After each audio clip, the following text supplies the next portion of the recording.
OTP అడగరు, password అడగరు. కానీ మీ లైఫ్‌ని పూర్తిగా డిస్ట్రాయ్ చేస్తారు.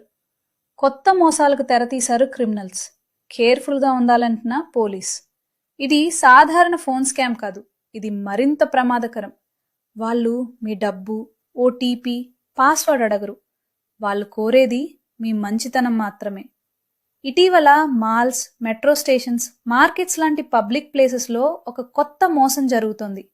బాగా డ్రెస్ వేసుకున్న మిడిల్ ఏజ్ వాళ్ళు లేదా వృద్ధులు ఇలా అంటారు: నా ఫోన్ వాడటం రాదు, పెన్షన్ చెక్ చేయాలి, ఒక్కసారి హెల్ప్ చేస్తారా? మీరు మంచిగా హెల్ప్ చేయాలని ఫోన్ మీ చేతిలో తీసుకుంటారు. అసలు ప్రమాదం అక్కడ్నుంచే మొదలవుతుంది. ఆ ఫోన్ అప్పటికే వీడియో కాల్లో ఉంటుంది, లేదా రికార్డింగ్ ఆన్లో ఉంటుంది, లేదా ఫేస్ రికగ్నిషన్ పర్మిషన్స్ ఇచ్చుంటుంది.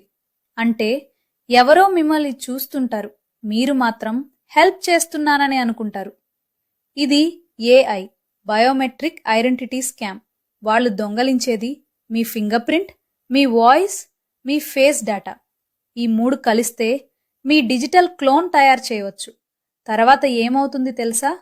మీ పేరుతో online loans, credit finance, instant cash loans, face మరియు వాయిస్ వెరిఫికేషన్ ఆటోమేటిక్గా పాస్ అవుతుంది.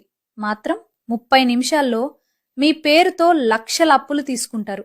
మీ డబ్బు పోదు, కానీ మీరు అప్పుల్లో మునిగిపోతారు. గుర్తుంచుకోండి ఈ 3 రూల్స్. పరిచయం లేని వ్యక్తి ఫోన్ ఎప్పుడూ తీసుకోకండి. అన్నోన్ వీడియో కాల్స్ ఉంటే వెంటనే కట్ చేయండి. కెమెరా ముందు మాట్లాడమంటే అస్సలు మాట్లాడకండి. నేను తెలివైన వాడిని, నాకు ఏమీ జరగదు అనుకుంటే అదే వాళ్లకు బిగ్గెస్ట్ అడ్వాంటేజ్. మీ ఫ్యామిలీ, పేరెంట్స్, ఫ్రెండ్స్కి తప్పకుండా షేర్ చేయండి. ఒక్కరికి చెప్పడం అంటే ఇంకొకరిని కాపాడటం.